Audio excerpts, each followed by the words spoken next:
Hello, in this video I will talk to you about my son. He just told me today that he has 3 bullies since last year after school.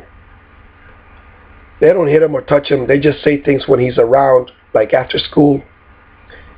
My son is walking and the bullies, they say things like, "Here comes Tuffy," or "Here comes Tough Boy."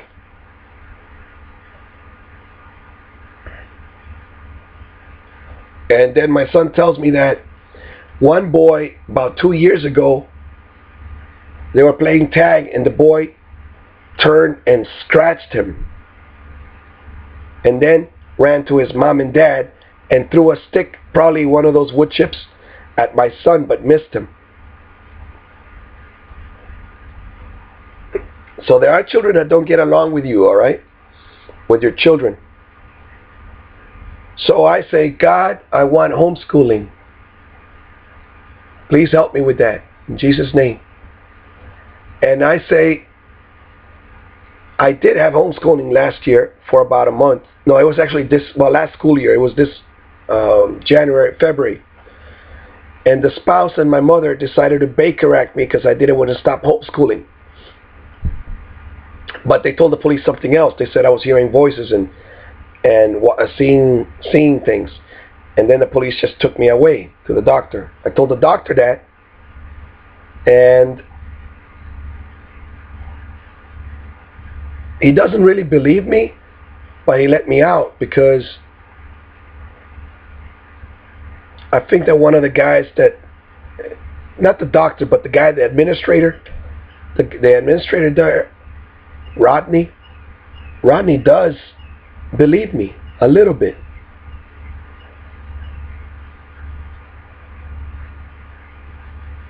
A little bit. Or maybe I could be wrong. Maybe it's the doctor that believes me. But I believe that that's why they let me out. All right. So, to keep on the same one, I got something else here. But my son decided to tell me. Now, I used to go every day to school before I was homeschooling. I was there for breakfast, lunch, and after school. And actually, I got told not to be in the air conditioning. I got told, you can't be here, you gotta be outside.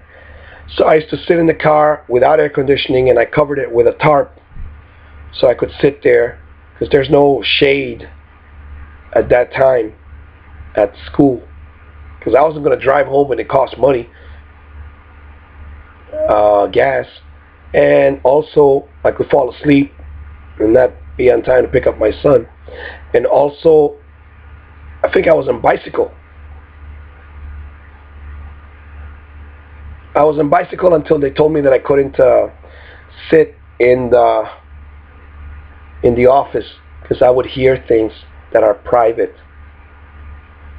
So then I sent her an email, the principal, and I told her how I saw at the high school how one guy choked out another one. I saw them kissing for 90 minutes in the basketball gym, and that I have seen so many things that it would have, if I would get caught recording them, because I didn't have an iPod back then. Well, anybody could see me recording with an iPod, but if I would have had some secret pen that records, the parents would start saying things like, "Oh, is that what my daughter is doing in school?" You know, I believe there should be cameras in schools and that everybody should be able to watch them. That is, well, that's the crazy part about it, because, well, this way the schools would improve, at least the conduct between the students. Fights and sex and the disrespectful behavior to substitute teachers. The teachers actually quit. They don't work as substitutes because since they don't know the kids' names, the kids act up. So then, my mother, this morning, I woke her up and I said, my son wants to talk to you. Please help us with this problem. And my mother says, what? I mean, she's awake. We're looking at her. I can hear her talking. And then she says to my son, "What did you say? What did he say?" And my son is actually right in front of my mother, but my mother can't hear in the mornings. I don't know why. My son is sitting in a chair in front of my mother, and he's telling her what he says. And she has, "What?" So my mother is going deaf. And nobody knew this because we just say, "Good morning, Grandma," and she says, "Good morning." I mean, she knows that one, but my mother's going deaf. So finally I told her, "My son says he has 3 bullies." And then my mother says, "I had bullies in school." And then I told her, "That's because you had money and they didn't." And then she says, "I used to sell candy." Meaning that she didn't have money. And the other kids had money. And I told her, "All right, but you had money in your hands, and so some of them bullied you." Or I didn't mention it, but she was the only, she has mentioned it before, she was the only redhead in the school, perhaps in the whole city. Hondurans they tend to be mestizos, which means Spanish and Indian. So my mother suggested 2 things, but then she only mentioned one. She said 2 things, and then she said, "Tell the teacher."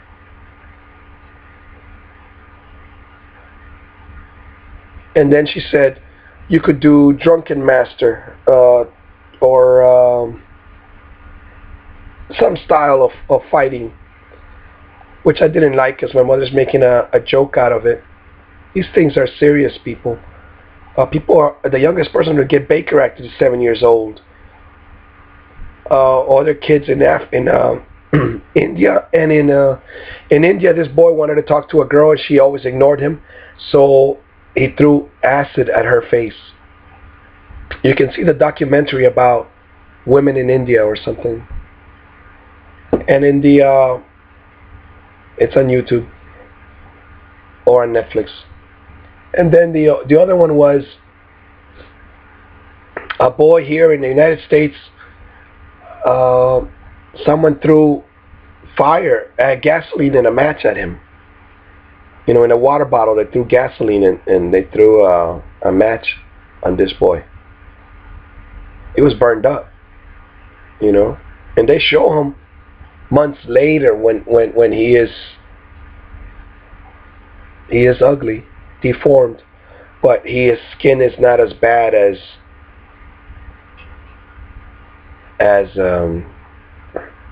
at the moment that it's burning, or that an hour after being burned.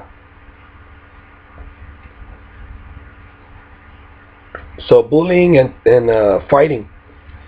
So then first my son spoke to his mother through the window here, and then she came inside 6 o'clock in the morning, and she said, "I will talk to the teacher," said the spouse.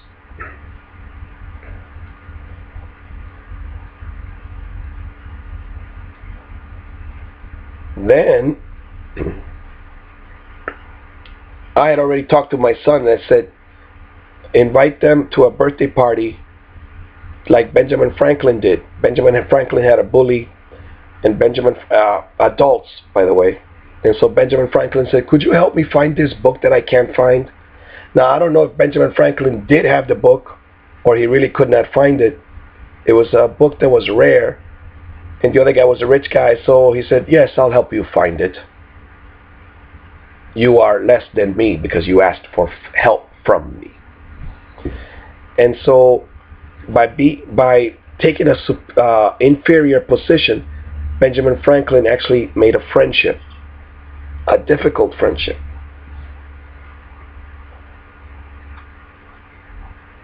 So I told my son, "You could invite him to the park and teach him martial arts." And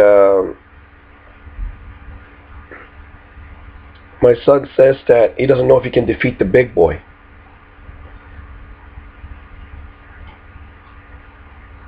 And so when we told the spouse said, "It's all your fault, Daniel. It's because the other kids saw you teaching our son at school, because at school we used to spar, and I used to just poke him in the nose, and my son used to move with a hand away, and he learned sparring. And so that's why the kids are bullying him." So that's what the spouse says. And by the way, I don't go to the school because two reasons. One, I get angry over there because I don't want to be there. Number two, by the time you finish walking all the way over there, 2 miles, it's just less than 2 miles, according to what they tell us, because of the buses. We don't qualify for the buses. And then the other lady is even farther away, and she doesn't qualify for the buses either, right? So by the time I get over there, I'm very hot. And number one, I don't want to see any of those people. And I don't want them around my son even. All right? Because the problem with the schools is that they hide things from everyone. And the subject that they're teaching, yes, multiplication, fractions, all right, percentages. But that's it. I will teach all of that stuff in first grade, to my son.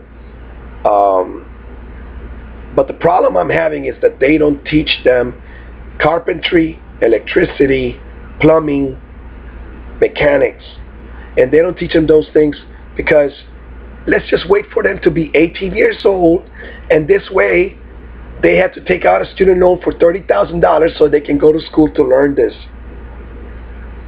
And there are no schools around here, so we're going to have thousands of them that don't have any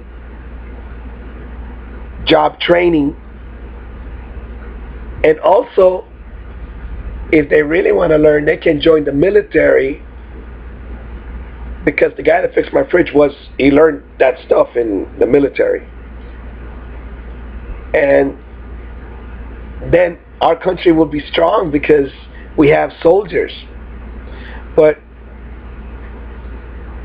yes, my grandpa believed that join the military to get the skills you need in life to survive.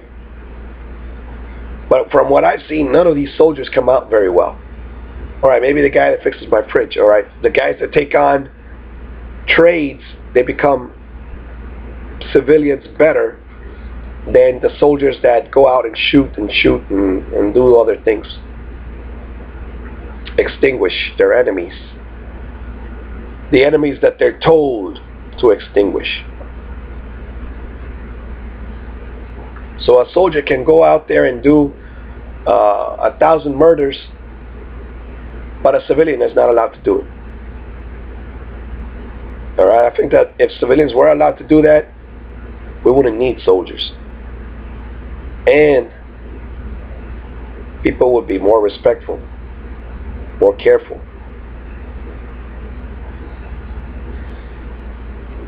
So what happened next was the spouse blamed me because I taught my son at school where all the other kids could see. But the way I saw it is, don't waste my time. You make me go to school every morning because I don't want the other bullies to bother my son.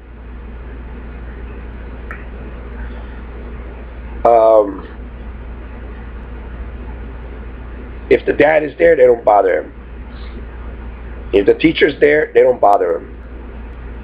They bothered my son, these three, because the teacher had to go somewhere after school and was not the one that led them through the the other kids are from other classrooms. And my daughter, she gave the advice that when a boy was bothering her, actually the boy was saying something bad about my daughter. So my daughter grabbed the lunch pail, it's a pail, of her friend, a slim girl. My daughter's hefty. And she hit the boy on the head with it and broke the pail. But my daughter did not get expelled or anything like that because my daughter is a straight A student, and I think maybe the only one with a high score on the FCAT or something. My daughter makes the school look good because of her high grades.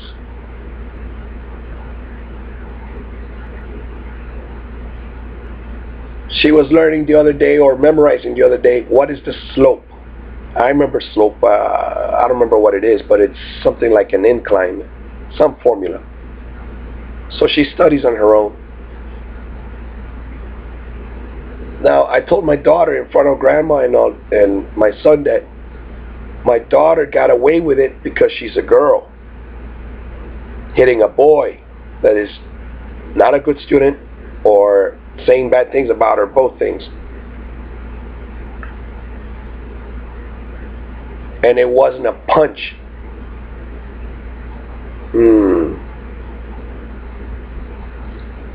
So, and then my daughter had a female teacher, of course, and the female teacher liked my daughter more than the boy, because the boy did go tell the teacher, and the teacher said, "Well, why are you making fun of her then?" Now, see, that line about no tolerance for violence,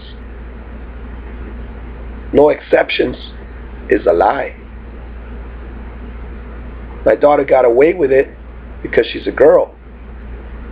So I told my son, don't fight the boys yet, but we're going to deal with it. The spouse just came back and told me that she spoke to the teacher. The teacher said that she would talk to the 3 boys and that she's going to handle the situation. But the problem arrives because my son is in that environment.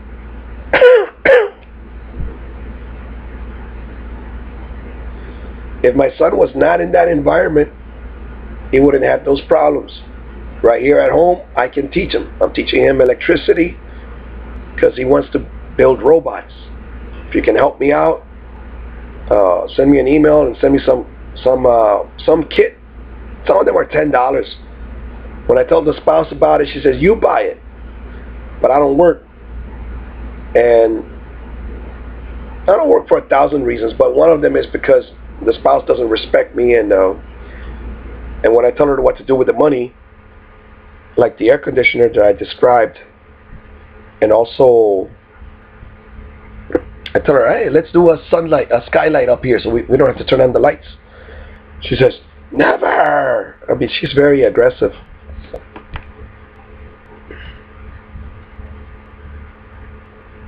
And so if she's not going to listen to me, that is called tyranny, or a tyrant. Taxation without representation is the height of tyranny. So yes, my spouse is a tyrant. I recommend that all women, or all men rather, never marry. Because, and if you do, definitely don't live with them and get a divorce within the first 3 days. Because women, really, they only care about the wedding dress, and that's all.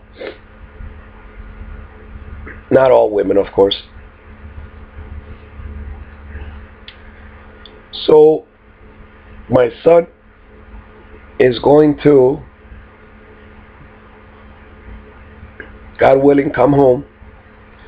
And I also told him, when I was talking to him at 6 o'clock in the morning, I said, "Well, why don't you switch schools? Go to the school your mother goes to. And that is the best," I told him. "When you have problems with one kid, just move." Now, because of the internet, you can keep in touch with the friends that you do have at different schools. And I told my son, I was going to cut up my driver's license I mean, I got to go to another city, which is an hour away, just to get the driver's license. But this year it expires. So I told my son that if you go to your mother's school, then I will pick you up after school. And I'll drive. Of course, I'll have to drive. But then I got to do several things. Number one, I got to drive the wife to school at 6 in the morning. Then I got to, or not at 6, but early. And then I got to go pick up my son at 2 o'clock, which is fine. But then I got to go back at 6 o'clock to pick up the spouse, which is a hassle, which is I'm a taxi driver, which is, I don't like driving, which,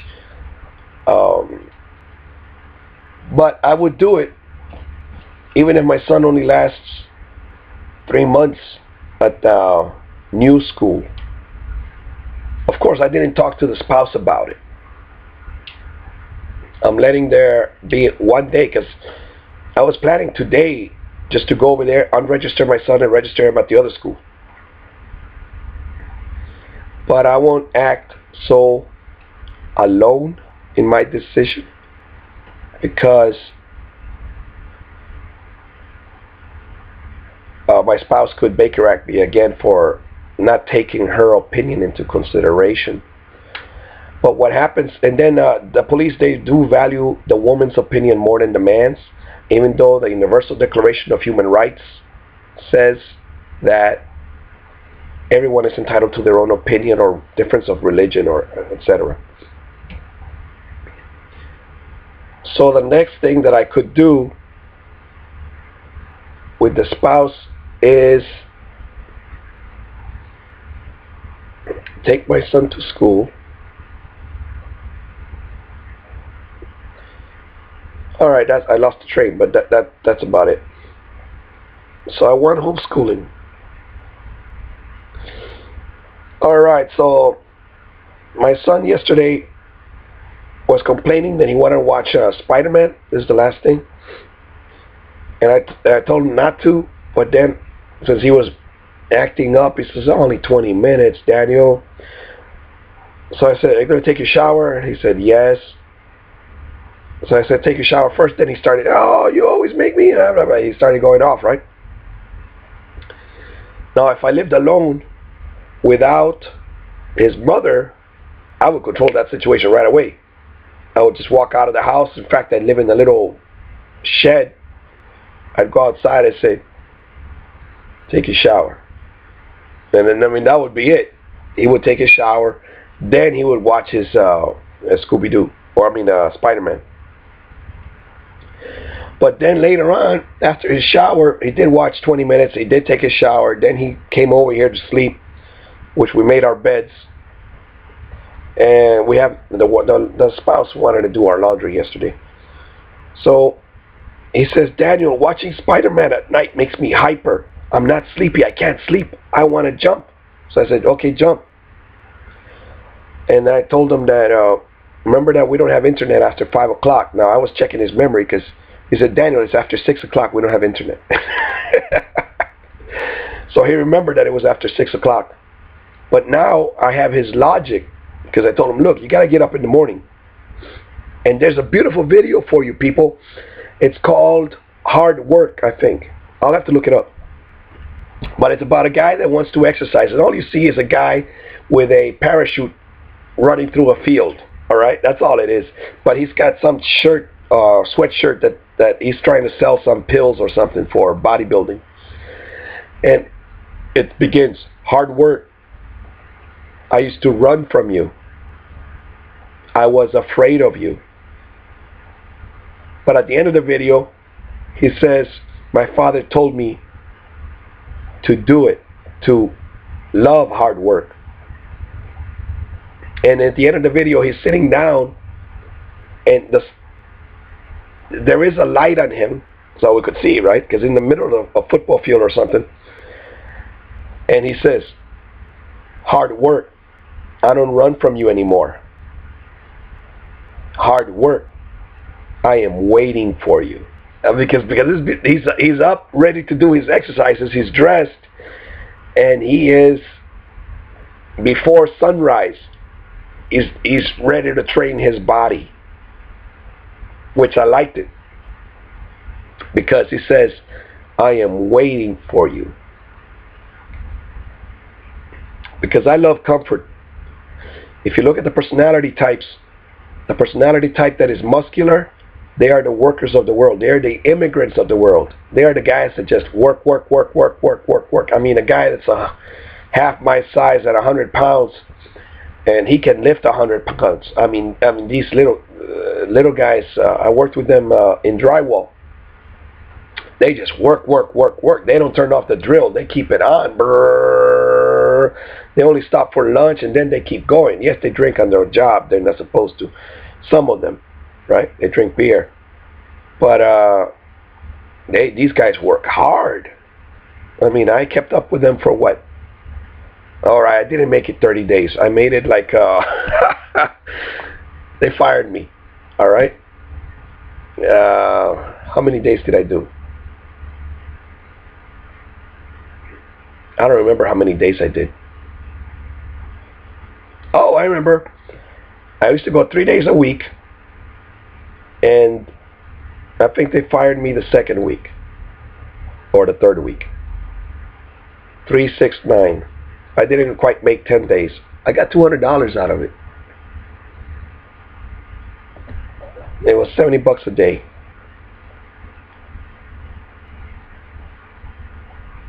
But hard work, I used to hide from you. Hard work, I am waiting for you. I like that part. It's on YouTube. Enjoy your life. Be better than I am. The best advice for bullies: move away. Leave your job. Go to another job.